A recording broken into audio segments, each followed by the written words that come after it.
Uschi und der Hubert lassen sie von einer preisischen Tochter überreden und deren jetzt auch die Welt verbessern. An Rolli sei preisische Gspusi liegt an Gregor an und stellt sich bläderes wie es ist, damit dass er sich selbst nicht so blöd vorkommt. Der gespannt ist aber und wird Grante und will ihr nimmer bei der Feuerwehr helfen.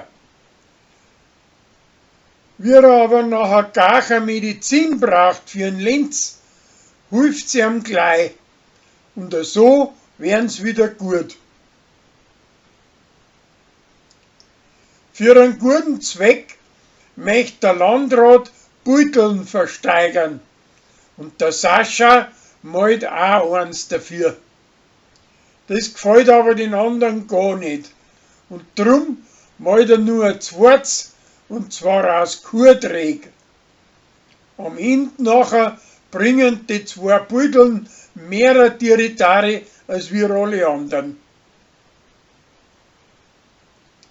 Wegen seiner Handyspielerei fälscht der Till aus lauter Angst einen Brief mitsamt der Unterschrift von seiner Lehrerin an seine Schwester. Aber das kommt auf und da stellt sich außer, dass das eigentlich gar nicht not gewesen wäre.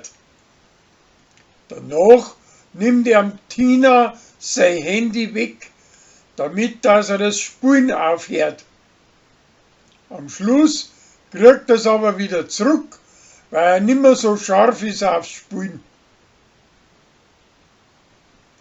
Der Sascha und sein Schwiegerburli trainieren als Radfahren, aber an Sascha sein Fußpedal verreckt und drum muss ihm der andere Mineral heimziehen und auf das auf ist er nachher ganz der Lorwet.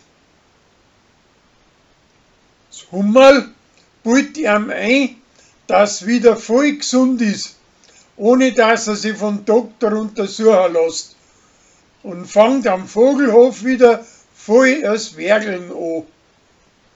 Auf einmal muss aber so sakrisch kätzen, dass gleich ein Blut außerspeibt.